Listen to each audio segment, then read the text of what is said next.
Hello friend, मैं विकास कुशवाहा आपके और अपने यूट्यूब चैनल ग्रोथ कंपटीशन 2020 पर आप सबों का हार्दिक स्वागत है।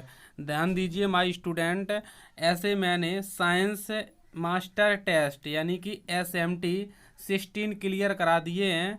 आज SMT नंबर आपके सामने साइंस मास्टर टेस्ट नंबर 17 में लेकर के आया हूँ।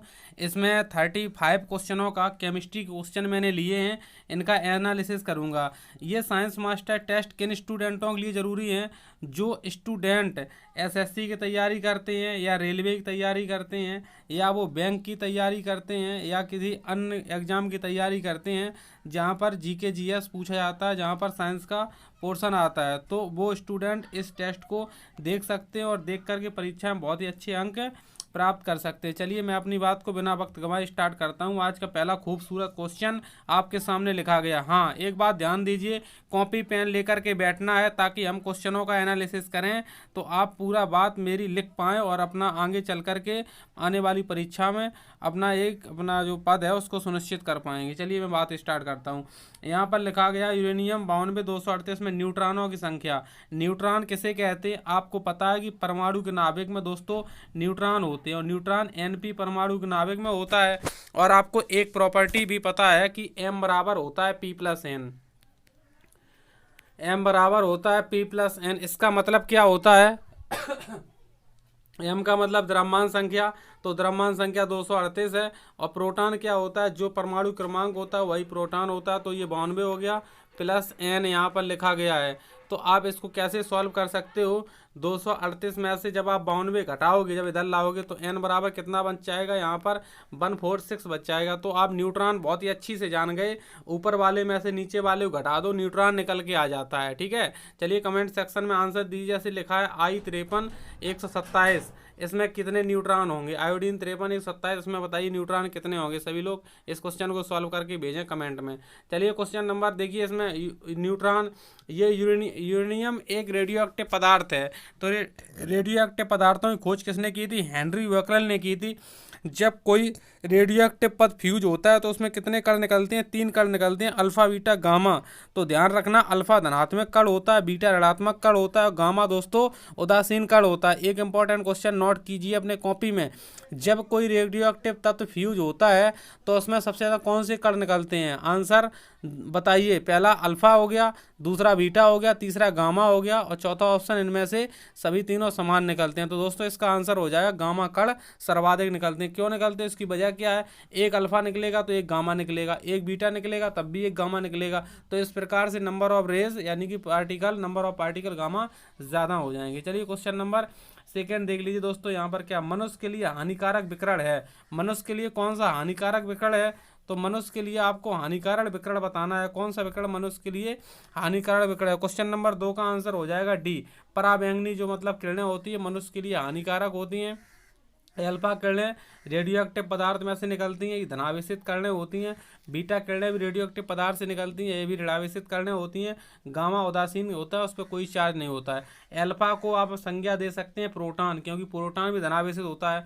बीटा को आप संज्ञा दे सकते हैं, मान सकते हैं कि बीटा इलेक्ट्रॉन, और गामा न्यूट्रॉन के तरीके से बिहेव करता है। तो इसका आंसर जो था पराबैंगनी किरणें था। चलिए दोस्तों मैं अपनी बात को आगे बढ़ा रहा हूँ।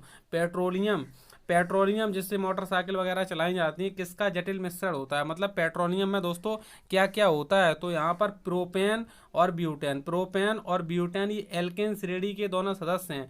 प्रोपेन का सूत्र होता है C3H10 और ब्यूटेन का सूत्र होता है C4H10। दोनों के दोनों ये एल्केन श्रेणी के सदस्य हैं। इन दोनों की संरचना में एकल बंध पाए जाते हैं, इसीलिए संतृप्त हाइड्रोकार्बन भी कहलाते हैं। ऐसे हाइड्रोकार्बन जिनकी संरचना में एकल बंध पाए जाते हैं उन्हें संतृप्त हाइड्रोकार्बन कहते हैं। इंग्लिश में इनको सैचुरेटेड हाइड्रोकार्बन कहते हैं। ऐसे हाइड्रोकार्बन जिनमें द्विबंध और त्रिबंध पाए जाते हैं तो उनको अनसैचुरेटेड हाइड्रोकार्बन कहते हैं। एल्केन श्रेणी संतृप्त हाइड्रोकार्बन देती है, एल्कीन और एल्काइन असंतृप्त हाइड्रोकार्बन बनाते हैं। और हाइड्रोकार्बन दो प्रकार के होते हैं, संतृप्त, असंतृप्त। तो ध्यान रखना दोस्तों, हाइड्रोकार्बन किसे कहते हैं? हाइड्रोजन और कार्बन से बने यौगिक हाइड्रोकार्बन कहलाते हैं। क्वेश्चन के मुताबिक आंसर आया प्रोपेन, प्रोस, ब्यूटेन। इनके सूत्र याद रख लो, C3H10 C3H8 और C4H10, ये C3H8 प्रोपेन और C4H10 ब्यूटेन। और अच्छा इसका सूत्र क्या हो जाएगा, एथिलीन का सूत्र होता है C2H4 एथिलीन, एथेन होता है C2H6। ये जानकारी के लिए बता दे रहा हूँ, ठीक है। और बाकी का आप इसमें ज़्यादा मत जानिए, जो जरूरी पॉइंट है वही आपको मैं बताऊँगा, फालतू का कुछ भी डेटा आपके दिमाग में संरक्षित नहीं होने दूंगा। एक क्वेश्चन और बनता है, पेट्रोलियम को अपस्फोटन रोकने के लिए, मतलब एंटी नॉकिंग रोकने के लिए कौन सा पदार्थ पेट्रोल में मिलाया जाता है, तो उसको आप ध्यान रखिएगा, TEL। TEL का मतलब दोस्तों होता है tetra ethyl lead. Direct exam में क्वेश्चन कई बार कॉम्पिटिटिव में एग्जाम में पूछा गया कि पेट्रोलियम का अपस्फोटन रोकने के लिए किस पदार्थ को मिलाते हैं, तो ऑप्शन में लिखा मिलता है टेट्रा एथिल लेड, या जिसको आप याद कर लो टेट्रा एथिल लेड, यानी कि टेट्रा माने होता है चार एथिल होते हैं, बीच में पी भी होता है, संरचना बन जाती है tetra ethyl lead. Question number 4 आपकी नजरों के सामने क्वेश्चन देखिए आ चुका है, क्वेश्चन इंतजार कर रहा है आपका।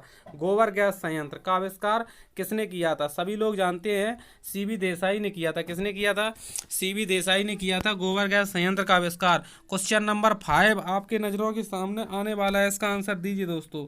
इसमें लिखा हुआ है साबुन का सूत्र होता है C17H35COONA।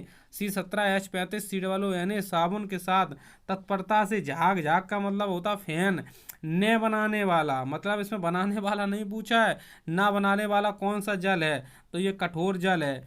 जो साबुन के साथ आसानी से झाग बनाए उसको मृदु जल कहते हैं, और जो झाग ना बनाए वो कठोर जल। तो क्वेश्चन के मुताबिक आंसर क्या हो जाएगा, यहाँ पर D हो जाएगा, 5 का D सही हो गया। चलिए क्वेश्चन नंबर 6। निम्न में से कौन सी गैस का ऊष्मांक सर्वोच्च होता है, किस गैस का ऊष्मांक सर्वोच्च होता है, ऊष्मांक सर्वोच्च होता है। क्वेश्चन नंबर 6 का आंसर हो जाएगा ब्यूटेन। ये प्रयोगशाला में देखा गया, ब्यूटेन का सूत्र होता है C4H10 ब्यूटेन, ठीक है। बाकी का सूत्र अगर याद रखना चाहें रख सकते हैं। मीथेन का क्या हो जाएगा, मीथेन बोलेंगे तो CH4 को आप मार्स गैस के भी नाम से जानते हैं। यह दलदली स्थानों में पाई जाती है, जब धान पक जाते हैं तो CH4 मीथेन की ही गंध आती है। प्रयोगशाला मीथेन गैस को कैसे बनाया जाता है, प्रयोगशाला में CH4 को कैसे बनाया जाता है, याद रखिए, मैं पॉइंट बोल रहा हूँ, चलिए लिखिए कॉपी में। निर्जल सोडियम एसीटेट को सोडा लाइम के साथ गर्म करने पर मेथेन के साथ सोडियम कार्बोनेट दोस्तों प्राप्त होता है। अब बात आई सोडा लाइम किसे कहते हैं, जब NaOH में आप CaO की उपस्थिति कर लेते हैं, CO मिला लेते हैं, तो वो सोडा लाइम कहलाता है। इस चीज़ को भी आपको जानना है। रही बात हाइड्रोजन की, हाइड्रोजन का संकेत H होता है, इसके 3 समस्थानिक होते हैं, 1H1 1H2 1H3। इसको प्रोटियम, इसको ड्यूटियम, इसको ट्राइटियम कहते हैं। सबसे हल्का समस्थानिक 1H1 होता है, सबसे भारी समस्थानिक 1H3 होता है। 1H3 को रेडियो एक्टिव समस्थानिक कहते हैं। अगर इसमें न्यूट्रॉन देखें तो ऊपर 3 में से नीचे का 1 गया तो 2 न्यूट्रॉन। कई बार एग्जाम में क्वेश्चन पूछ लेता है कि हाइड्रोजन के रेडियो एक्टिव समस्थानों में न्यूट्रॉनों की संख्या बताइए, तो इसमें 2 हो जाएंगे। ऐसे क्वेश्चन आ जाते हैं बेटा पेपर में। चलिए क्वेश्चन बहुत हैं, लेकिन आप टेस्ट को देखते जाइए, सभी में हम एक क्वेश्चन तो कवर नहीं कर सकते, लेकिन इसमें बहुत अच्छे क्वेश्चन मैं कवर करने वाला हूँ, एकदम धुआं सा उठेगा। देखिए किस अम्ल किसे कहते हैं, वे पदार्थ जो स्वाद में खट्टे होते हैं, जल में घुलने पर H+ आयन देते हैं, नीले लिटमस पेपर को लाल कर देते हैं, जिनका pH मान 7 से कम होता है, अम्ल कहलाते हैं। अनिल, ध्यान लिखिए, अनिल से क्या हो जाएगा, अम्ल नीले लिटमस पेपर को लाल कर देते हैं। अब बात आई लिटमस पेपर को कहाँ से मिलता है, रोसेला नामक लाइकेन से बनाते हैं लिटमस पेपर को। क्वेश्चन कुछ और ही बयां कर रहा है। किस अम्ल का उपयोग सीसा संचायक बैटरी में किया जाता है, सीसा संचायक बैटरी मतलब किस अम्ल का प्रयोग किया जाता है, इसका किया जाता है दोस्तों H2SO4 का किया जाता है। जो H2SO4 है इसी का नाम होता है सल्फ्यूरिक अम्ल। इसको क्या कहते हैं दोस्तों, इसको कहते हैं सल्फ्यूरिक अम्ल, और इसी को ऑयल ऑफ विट्रियोल कहते हैं। इसी को क्या कहते हैं, ऑयल ऑफ विट्रियोल कहते हैं। इसी को किंग ऑफ एसिड कहते हैं, अम्लों का राजा इसी को कहा जाता है। तो ध्यान रखना, ऑयल ऑफ विट्रियोल पूछेगा तो H2SO4, अगर आपसे पूछेगा हाइड्रोजन सल्फेट का सूत्र तो H2SO4, इसी को अम्लों का राजा ऑयल ऑफ विट्रियोल कहते हैं, ठीक है। अच्छा, किंग ऑफ एसिड इसी को कहा जाता है सल्फ्यूरिक अम्ल को। दोस्तों सबसे बड़ी बात ध्यान रखना अपने दिमाग में, 3 भाग HCl के प्लस 1 भाग HNO3 को मिलाने से आपस में जो सॉल्यूशन बनता है इसी को दोस्तों अम्लराज कहते हैं। क्या कहते हैं? इसको अम्लराज कहते हैं। अब यहाँ पर थोड़ा अंतर है, अम्लों का राजा पूछा जाए तो H2SO4 किंग ऑफ एसिड, यानी कि अम्लराज पूछा जाए तो ध्यान रहे 3 भाग HCl के प्लस 1 भाग HNO3 का मिलाने से जो सॉल्यूशन प्राप्त होता है तो दोस्तों वो अम्लराज बनता है। अम्लराज को इंग्लिश में एक्वारेजिया के नाम से जानते हैं। क्वेश्चन का आंसर तो सल्फ्यूरिक अम्ल हो गया, लेकिन अम्लों का राजा जान लिया आपने, अम्लराज भी जान लिया, तो इस चीज़ का गलती मत कर देना कभी भी। अम्लों का राजा पूछे तो H2SO4 king of acid, Amalraj पूछे तो 3 भाग HCl के प्लस 1 भाग HNO3 का, वो 3:1 के अनुपात में यहाँ पर HCl प्लस HNO3 होते हैं, 3:1 के अनुपात में होता है। ठीक है, एक्वारेजिया कहा जाता है। अब हाइड्रोक्लोरिक अम्ल से क्वेश्चन कहाँ बनता है? हाइड्रोक्लोरिक अम्ल मनुष्य के आमाशय में पाया जाता है, ध्यान रखना, मनुष्य के आमाशय में बनने वाला अम्ल हाइड्रोक्लोरिक अम्ल होता है। और नाइट्रिक अम्ल का सूत्र आप याद रखो, HNO3 होता है। एसिटिक अम्ल ऐसे पूछ लेता है कि सिरका में कौन सा अम्ल पाया जाता है? सिरका को इंग्लिश में कहते हैं विनेगर। सिरका में दोस्तों एसिटिक अम्ल पाया जाता है, इसका सूत्र CH3COOH होता है, तो उसमें एक अम्लीय हाइड्रोजन होता है, ये वाला अम्लीय हाइड्रोजन होता है, 3 ये तो कार्बनिक समूह के हाइड्रोजन है। इस एसिटिक अम्ल का रासायनिक नाम पूछ लेता है छोटे के क्लास 10th के एग्जाम में, स्टूडेंट आप पढ़े होगे, आपको पता होगा, एथेनोइक अम्ल। क्या पूछता है? एथेनोइक अम्ल बन जाएगा। चलिए क्वेश्चन नंबर 8, बहुत ही खूबसूरत क्वेश्चन आपकी निगाहों के सामने आ चुका है। अम्ल वर्षा यानी कि एसिड रेन। आपको पता है कि अम्ल वर्षा की वजह से ताजमहल का रंग बदरंग होता जा रहा है। अम्ल वर्षा की वजह से, अब कोई कहे ताजमहल का रंग किस लिए बदरंग होता जा रहा है कि लोग दर्शक जाते हैं, इंग्लैंड जाते हैं, कोरोना की वजह से, ऐसा कुछ नहीं है। अम्ल वर्षा की वजह से ताजमहल का रंग बदरंग होता जा रहा है, तो वो चीज़ अलग है। लेकिन पॉइंट क्या है, अम्ल वर्षा किसके पर्यावरण प्रदूषण से बनती है, मतलब वो किसके पर्यावरण प्रदूषण से बनती है? क्वेश्चन नंबर 8, यानी कि नत्रजन और सल्फर के ऑक्साइड की वजह से बनती है। नाइट्रस ऑक्साइड का सूत्र हो जाएगा N2O, और नाइट्रिक ऑक्साइड अगर होता तो NO होता। यहाँ पर पूछा गया नाइट्रस ऑक्साइड, तो N2O प्लस SO2 इनके सूत्र बनेंगे दोस्तों, लिख लो, nitrous oxide N2O plus SO2 बनेगा सल्फर डाइऑक्साइड। तो ये दो हो गया। वैसे SO2 से हमें क्वेश्चन याद आ गया, क्या? इसको भी लिख लो नोट करके। SO2 एक व्यंजक के तरीके से काम करता है। SO2 जो है मतलब व्यंजक गैस के रूप में जानी जाती है। अब व्यंजक की बात आई तो क्लोरीन गैस भी व्यंजक के रूप में काम करती है। और व्यंजक का मतलब क्या होता है? ये फूलों के रंग को उड़ा देती है, मतलब ये फूलों के रंग को उड़ा देती है, ये व्यंजक की बात होगी। तो सल्फर आया, सल्फर से क्लोरीन भी ध्यान है। क्वेश्चन को फांस के पढ़िए, एक से एक कोलैबोरेट करके। अगला क्वेश्चन दोस्तों देखो, इसमें क्या लिखा था? ओजोन का सूत्र O3 होता है। ओजोन परत की इकाई को डिप्सन में नापते हैं। कार्बन डाइऑक्साइड CO2 होती है। जब मनुष्य सांस लेता है तो ऑक्सीजन लेता है, बाहर निकालता है कार्बन डाइऑक्साइड बाहर निकाल देता है, और कार्बन डाइऑक्साइड का सूत्र CO2 होता है। एक बात ध्यान रखना, जब कोको कोला की बोतल खोलते हैं हम, सोडा वाटर की बोतल, तो उसमें कार्बनिक अम्ल होता है H2CO3, वायुमंडल से ऑक्सीजन मिल जाती है, तो कोको कोला की बोतल से कार्बन डाइऑक्साइड गैस बाहर निकलती है। तो क्वेश्चन कई बनेंगे। कार्बन मोनोऑक्साइड का सूत्र होता है CO। इससे एक पॉइंट ध्यान आया, ये भी बेटा कॉपी में लिख लो। कॉपी में क्या लिखना है? मतलब ये है, जो हीमोग्लोबिन होती है Hb, हीमोग्लोबिन ऑक्सीजन से तो क्रिया करती है, लेकिन हीमोग्लोबिन कार्बन मोनोऑक्साइड से ऑक्सीजन से 60 गुना तीव्रता से क्रिया करती है। मतलब हीमोग्लोबिन ऑक्सीजन से तो क्रिया करती है, ठीक है, लेकिन 60 गुना जल्दी क्रिया किससे करती है? कार्बन मोनोऑक्साइड से। तो कार्बन मोनोऑक्साइड गैस आती कहाँ से? मतलब जो सिलेंसर होते हैं गाड़ियों के सिलेंसर से, और जो अंगीठी जलाई जाती है कमरे में, जैसे सर्दियों में लोग रख लेते हैं, उस अंगीठी से भी आती है कार्बन मोनोऑक्साइड। सिगरेट से भी आती है। तो कभी देख लेना, कोई मान लो सिगरेट पीता हो तो सिगरेट का धुआं एकदम से आपके मतलब जैसे नाक में जाता है तो एकदम से आपका सिर चकरा जाता है, क्योंकि हीमोग्लोबिन बहुत जल्दी उससे क्रिया करता है। तो ये कंडीशंस आती है, जो लोग सिगरेट नहीं पीते उनको समझ में आता है। कार्बन डाइऑक्साइड का सूत्र होती है, और नाइट्रोजन यानी कि N2 होता है। नाइट्रोजन क्या होता है? N2। नाइट्रोजन से क्या याद रखना है? वायुमंडल में नाइट्रोजन 46% पाई जाती है, और यूरिया में नाइट्रोजन 46%। पॉइंट गलत हो गया, इसको ध्यान सुनिएगा, फिर से सुनिएगा, सही से सुनिएगा। देखिए कभी कभी बोलते रहते हैं तो इधर का उधर पॉइंट हो जाता है, लेकिन वो बाद में समझ में आता है जब बोल देते हैं। फिर से सुनो, वायुमंडल में नाइट्रोजन 78% पाई जाती है, लेकिन यूरिया में नाइट्रोजन 46% पाई जाती है। दोस्तों ध्यान देना कि यूरिया का सूत्र होता है NH2CONH2। यूरिया ऐसा एक कार्बनिक पदार्थ है जिसका सबसे पहले प्रयोगशाला में संश्लेषण किया गया था। इसको सबसे पहले प्रयोगशाला में बनाया गया था। यूरिया को सबसे पहले प्रयोगशाला में बनाया गया था। ये चीज़ आपको ध्यान रखनी है जनरली, ठीक है दोस्तों। चलिए क्वेश्चन नंबर 9 देख लेते हैं। जल की संशुद्धि में कौन सा रसायन प्रयुक्त होता है, मतलब जल को संशुद्धि करने के लिए कौन सा रसायन प्रयुक्त होता है जल को शुद्ध करने के लिए। क्वेश्चन नंबर जो 9 है बहुत ही अच्छा क्वेश्चन है।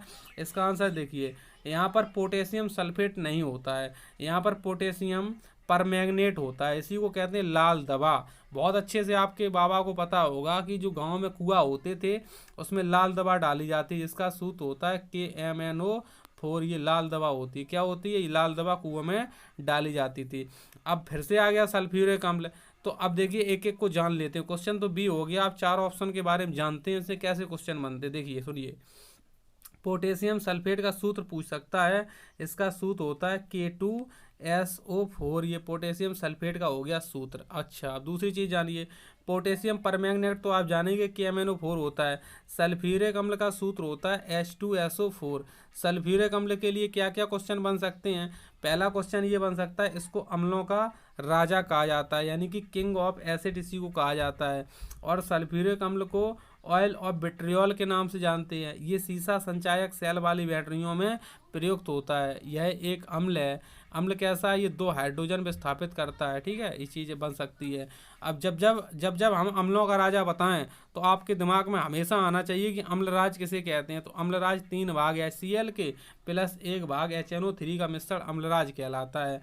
और नाइट्रिक अम्ल का सिर्फ आप सूत्र जानो HNO3, इससे कोई विशेष ज़्यादा क्वेश्चन नहीं बनेगा। अगर बनता होता तो मैं आपको ज़रूर बताता, जो आपके लायक होता। हवा यानी कि जो एयर होती है, एयर एक प्रकार का मिश्रण है। बहुत बार एग्जाम में पूछता हवा क्या है, यौगिक है कि मिश्रण है। तो हवा मिश्रण है क्योंकि इसमें बहुत सारी चीज़ें मिली रहती हैं जिसका अमाउंट यानी कि अनुपात रेशियो फिक्स नहीं होता है। हवा का वाष्प घनत्व होता है, मतलब जो हवा का वाष्प घनत्व होता है, डायरेक्ट ही रेडीमेड क्वेश्चन है, दिमाग में याद रखें, 14.4। कितना होता है, 14.4 होता है। क्वेश्चन नंबर 11 आपकी नज़रों के सामने। पानी का सूत्र क्या होता है, पानी का सूत्र होता है H2O। पानी का सूत्र होता है H2O। और चौक खड़िया का सूत्र होता है CaCO3, जिसको कहते हैं कैल्शियम कार्बोनेट। CaCO3 होता है कैल्शियम कार्बोनेट, से चूना पत्थर संगमरमर के नाम से जानते हैं। पानी और चौक के मिश्रण को पृथक किया जा सकता है, मतलब पानी और चौक के मिश्रण को किसके द्वारा पृथक करते हैं, ये अवसादन एक प्रोसेस होती है, इसी अवसादन के द्वारा प्रदर्शित करते हैं। कुछ लोग वाष्पन करेंगे लेकिन वाष्पन आंसर गलत हो जाएगा। तो आपको दोस्तों क्या करना, अवशोधन। क्वेश्चन नंबर 12 में पूछा गया माइका क्या है। अब बताइए दोस्तों, क्वेश्चन नंबर 12 में पूछा गया माइका क्या है। तो इस क्वेश्चन 12 को सॉल्व करने से पहले दोस्तों एक आप लोगों से मेरी बात है, इसको ध्यान से सुने। ये हम लोग आज विज्ञान का टेस्ट नंबर 17 पढ़ रहे हैं, जिसमें मैंने इसमें केमिस्ट्री के 35 क्वेश्चन लिए हैं। और दोस्तों एक बात ज़रूर ध्यान दीजिए, जिन लोगों ने 16 टेस्ट अभी नहीं देखे हैं वो ग्रोथ कंपटीशन 2020 चैनल के प्ले लिस्ट में जाएँ, उसमें लिखा है science test series. Science test series को खोलिए, उसमें क्रम से लिखे हुए हैं, सभी में लिखा हुआ है नंबर, उसको क्रम से देखिए। फिर ये देखिए कि विज्ञान किस तरीके से आप प्रतियोगी परीक्षाओं की सॉल्व कर सकते हैं, मतलब बहुत ही धांसू तरीके से हम एक फ्लो के साथ आपको ले चल रहे हैं। अच्छा दोस्तों, इसमें देखिए विज्ञान का ये टेस्ट नंबर 17, ऐसे बार बार हम टेस्ट आपको अपलोड कर रहे हैं, तो आप नोट्स जरूर बना रहे होंगे। जो स्टूडेंट नोट्स बना रहे हैं वो बहुत ही अच्छे से लाभान्वित होंगे। मतलब पढ़ाई का ये सबसे अच्छा तरीका है कि नोट्स जरूर बनाइए, क्योंकि ये क्वेश्चन 20 साल पहले जो एग्जाम हो चुके हैं उन्हीं एग्जामों के प्रीवियस पेपर से उठाए गए क्वेश्चन हैं। ठीक है, चलिए क्वेश्चन नंबर अब देख लीजिएगा 12 क्वेश्चन। माइका क्या है। माइका सीधा सीधा आप याद रखेंगे, क्वेश्चन नंबर 12 का आंसर विद्युत का कुचालक है। तो विद्युत मतलब 2 तरीके के पदार्थ होते हैं, सुचालक और कुचालक। कुचालक किसे कहते हैं, वे पदार्थ जिनमें विद्युत धारा प्रवाहित नहीं होती उसे हम कुचालक कहते हैं। अच्छा, सुचालक किसे कहते हैं, वे पदार्थ जिनमें धारा एक सिरे से दूसरे सिरे तक इलेक्ट्रॉनों के द्वारा आसानी से प्रवाहित होती है उसे सुचालक कहते हैं। तो आप विद्युत का कुचालक आंसर हो गया, सुचालक कुचालक को भी जान गए। चलिए क्वेश्चन नंबर 13, शुद्ध जल का क्वथनांक फारेनहाइट, मतलब जो फारेनहाइट पैमाना होता है उस पर क्या होता है। शुद्ध जल का क्वथनांक क्या होता है, क्वथनांक यानी कि बॉइलिंग पॉइंट। क्वेश्चन नंबर जो 13 का आंसर हो जाएगा ये डी हो जाएगा। 212 डिग्री फारेनहाइट होता है, 212 डिग्री फारेनहाइट होता है। चलिए क्वेश्चन नंबर 14 आ गया, इंपॉर्टेंट वाला question, soda water. Soda water बनाने के लिए प्रयोग की जाने वाली गैस ये कार्बन डाइऑक्साइड गैस होती है, इसको ध्यान रखिएगा, बहुत ही अच्छा क्वेश्चन है। इसको कार्बन डाइऑक्साइड गैस होती है, 14 का आंसर बी हो जाएगा। अब बात आई ग्लूकोज। ग्लूकोज यानी कि ग्लूकोज का रासायनिक सूत्र क्या है, C6H12 O6, यही ग्लूकोज का सूत्र होता है और यही फ्रैक्टोज का सूत्र होता है, यही ग्लूकोज का यही फ्रैक्टोज का है। अच्छा, लेकिन एक बात होती है जब परीक्षण इसका होता है ग्लूकोज में, लिख लो आगे दोस्तों देख करके इंपॉर्टेंट बात, ग्लूकोज में एल्डिहाइड समूह होता है जिसका संकेत सिंगल बॉन्ड CHO होता है, तथा फ्रैक्टोज में कीटोन समूह होता है जिसको आप इस तरीके से कीटोन समूह को लिखते हो, ये डबल बॉन्ड का चिन्ह होता है। ठीक है, आप ऐसे भी लिख दो कीटोन का डबल बॉन्ड CO, तो ये कीटोन होता है। ग्लूकोज में सिंगल बॉन्ड CHO एल्डिहाइड समूह और फ्रैक्टोज में कीटोन समूह, सूत्र समान होते हैं। ठीक है। अच्छा, बेंजीन का सूत्र देखो ये लिखा हुआ है C6H12, तो आपको दो ही है ये याद रखने वाले वैसे इंपॉर्टेंट। बेंजीन एरोमेटिक कंपाउंड की श्रेणी में आता है, ये जलने पर सुगंध देता है, एरोमा का मतलब ही होता है गंध। ठीक है, बेंजीन एक चक्रीय यौगिक होता है। नाभिकीय विखंडन किसे कहते हैं? सबसे पहले, जब एक भारी नाभिक दो छोटे छोटे नाभिकों में टूट जाता है उस क्रिया को नाभिकीय विखंडन कहते हैं। मैं ट्रिगर क्या है, मतलब ट्रिगर क्या है, ट्रिगर यहाँ पर क्या है, नाभिकीय विखंडन में ट्रिगर के बारे में पूछा गया। क्वेश्चन नंबर जो 16 है ये न्यूट्रॉन है, किसमें टूटता है, न्यूट्रॉनों में टूट जाता है। अच्छा, नाभिकीय विखंडन की बात आई तो आपके दिमाग में एक क्वेश्चन और आना चाहिए, नाभिकीय विखंडन में न्यूट्रॉनों गति को कम करने के लिए क्या प्रयोग किया जाता है? भारी जल प्रयोग किया जाता है और कैडमियम CD की छड़ें प्रयोग की जाती हैं। नाभिकीय रिएक्टर में न्यूट्रॉनों के मंदक की गति के लिए भारी जल और कैडमियम प्रयोग करते हैं। अच्छा, भारी जल का दोस्तों अणुभार कितना होता है? 20 होता है। अच्छा, भारी जल का जब अणुभार 20 है तो साधारण जल का अणुभार कितना होता है? साधारण जल का अणुभार 16 होता है। भारी जल की खोज किसने की? मेरे साथ साथ बोलिए, पिछले टेस्टों में बता चुका हूँ मैं, यूरे, बॉशबर्न और मार्फी ने की थी। हाँ, एक पॉइंट और, कितने भागों में एक भाग भारी जल का होता है? 6000 लीटर में 1 लीटर भारी जल होता है, इस चीज़ को आप जाने रहिए। इलेक्ट्रॉन का संकेत क्या होता है? E- होता है। न्यूट्रॉन का होता है 0N1। अच्छा, प्रोटॉन का क्या होता है? इसको H+ लिख देते हैं, H+ प्रोटॉन कहलाता है या फिर P कहलाता है। पोजिट्रॉन, ये भी एक पोजिट्रॉन, ये प्रोटॉन से बनने वाला ही कण होता है पोजिट्रॉन, मूल कण नहीं है। अच्छा, एक चीज़ ध्यान दें, ईंट पर पग नाचे, ये ईंट पर पग नाचे, कुछ लोग सोच रहे होंगे मास्टर साहब ने ये क्या लिख दिया, ईंट पर नाचे तो सभी ने सुना है लेकिन नया लिख दिया ईंट पर पग नाचे, बिल्कुल नया लिख दिया। ग्रोथ का मतलब है विकास। ठीक है, अपना चैनल ग्रोथ इसीलिए नाम पड़ा है, अपने आप को ग्रोथ करिए।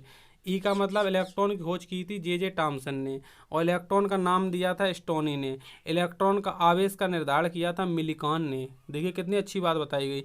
इलेक्ट्रॉन की खोज की है जे टॉमसन ने। अगर पूछा जाए इलेक्ट्रॉन का नाम किसने दिया तो स्टोनी ने। इलेक्ट्रॉन के आवेश का निर्धारण किसने किया तो वो हो जाएगा मिलिकॉन ने। प्रोटॉन की खोज की है रदरफोर्ड ने। प्रोटॉन की खोज की है गोल्डस्टीन ने। अब सही किसको माने, सही के लिए सुनिए।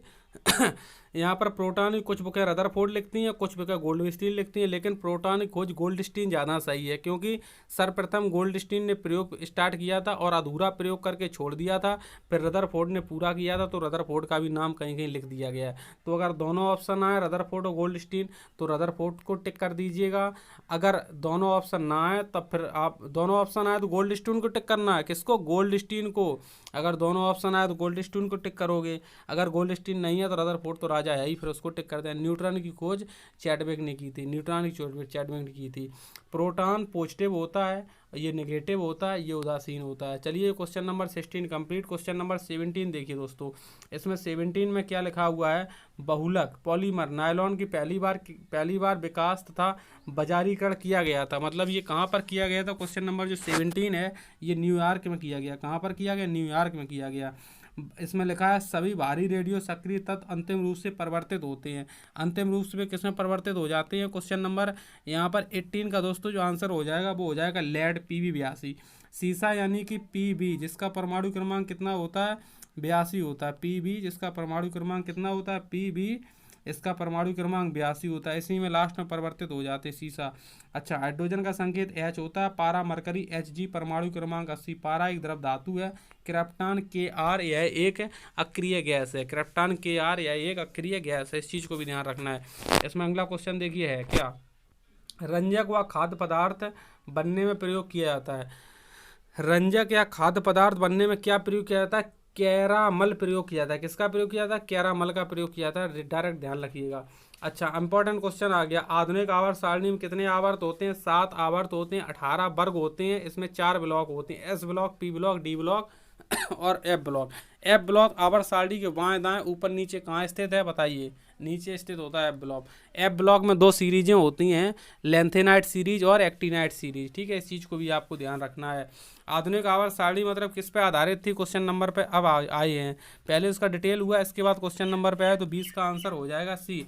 सबसे पहले एक आवर्त सारणी बनाएगी जो परमाणु भारों पर थी, वो कैंसिल होगी, लेकिन आधुनिक शब्द लग जाए तो सर्वप्रथम आवर्त सारणी किसके आधार पर बनाई गई थी? परमाणु भार के आधार पर, लेकिन आधुनिक शब्द लगते ही तो आप कह देना परमाणु क्रमांक पर। क्वेश्चन का आंसर क्या बनेगा यहाँ पर?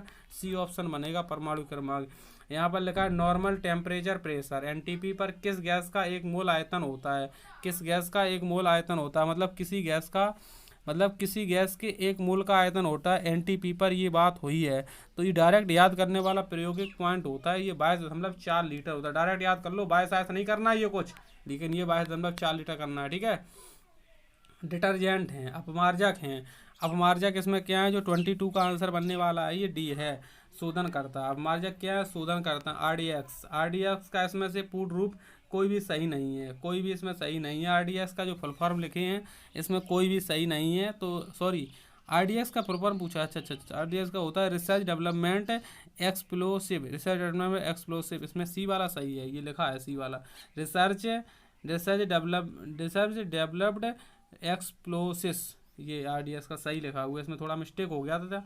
तो क्वेश्चन नंबर ये 23 का सी सही है। क्या सही है? सी सही है। इसमें हमने समझा कि ये कुछ और लिखा हुआ है, सी सही है। क्वेश्चन नंबर 24, बुलेट प्रूफ पदार्थ बनाने के लिए किसका क्वेश्चन नंबर बुलेट प्रूफ पदार्थ बनाने के लिए किसका बहुलक प्रयुक्त होता है? किसका बहुलक प्रयुक्त होता है? चलिए क्वेश्चन नंबर 24 के मैं आपको ऑप्शन दिखा देता हूँ, अब दिमाग लगाइए। ये ऑप्शन देखिए आपके सामने आ चुके हैं। किसका मतलब प्रयुक्त होता है? बहुलक प्रयुक्त होता है बुलेट प्रूफ बनाने के लिए। तो यहाँ पर दोस्तों 24 का सीधा सा साफ आंसर हो जाएगा डी। क्या हो जाएगा? पॉलीकार्बोनेट्स। क्या हो जाएगा?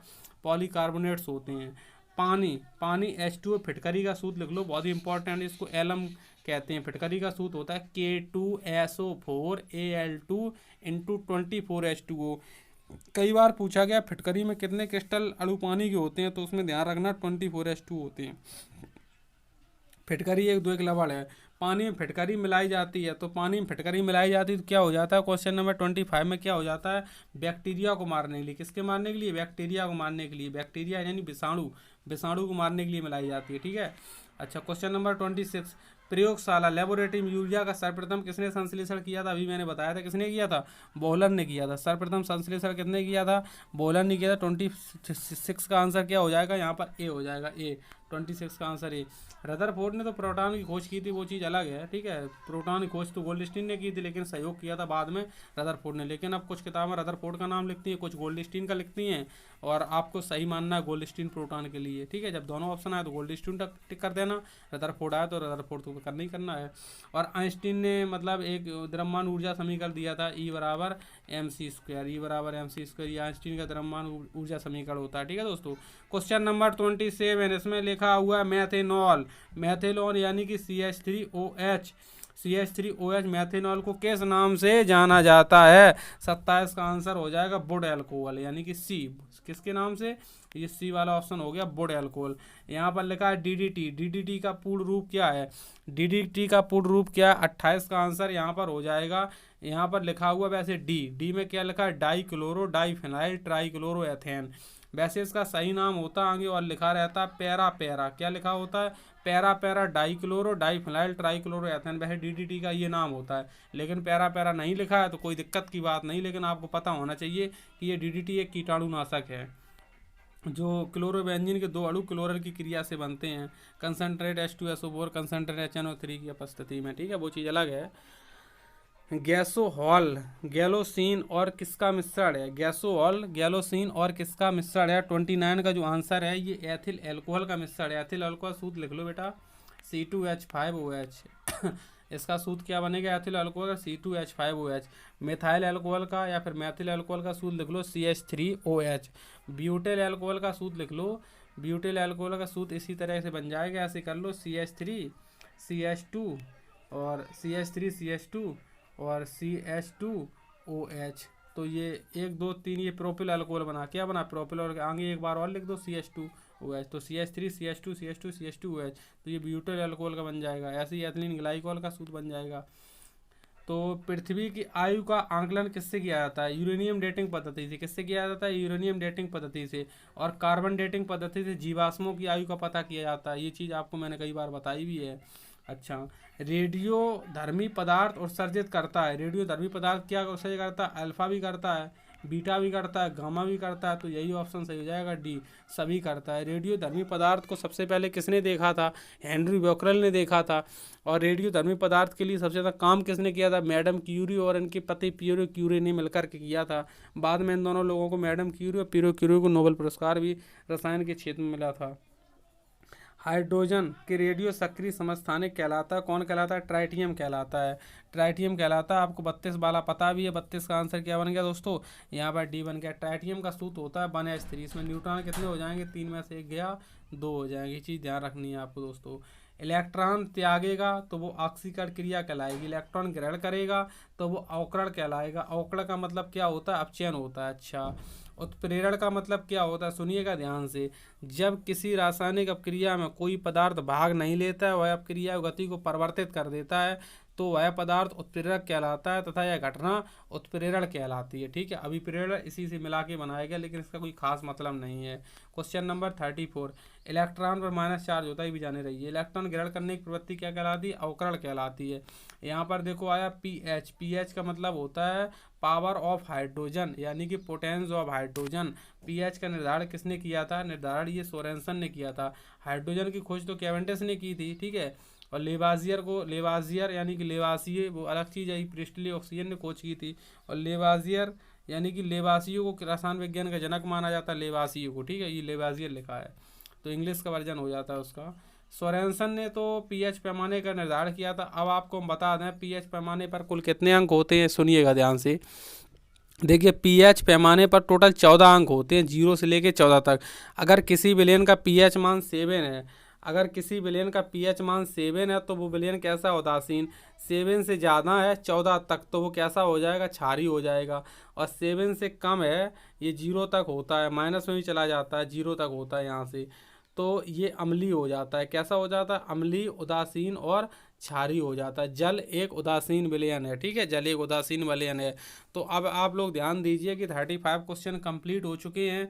ये हमारा SMT नंबर 17 था। तो ध्यान दीजिए, हमारी जो ऑफलाइन कोचिंग विकास कंपटीशन और ये डिस्ट्रिक्ट की ये फफूंद में चलती है। हमारे यहाँ इतने सारे कोर्सेज पढ़ाए जाते हैं। हाँ भाई, सबसे ज़रूरी बात ध्यान दीजिए, ज़रूरी बात क्या है, अगर आप लोगों ने अभी तक मेरे चैनल को सब्सक्राइब नहीं किया है, तो चैनल को ज़रूर सब्सक्राइब करें। आप ग्रोथ कंपटीशन 2020 कहीं भी सर्च कर दो, यूट्यूब पे सर्च कर दो, चाहे FB पे, चाहे टेलीग्राम, चाहे इंस्टाग्राम, कहीं पे भी सर्च करो। और आप टेलीग्राम ज्वाइन करना चाहो तो ग्रोथ कंपटीशन 2020 डाल के ज्वाइन कर लो। वहाँ आपको बहुत सारी PDF वगैरह मिलती रहेंगी। तो लाइक, शेयर और सब्सक्राइब ज़रूर करें। ठीक है, थैंक यू सो मच। और आप अच्छे से इसको पढ़िए, और हमारी और अगली आपकी मुलाकात होती है SMT नंबर 18।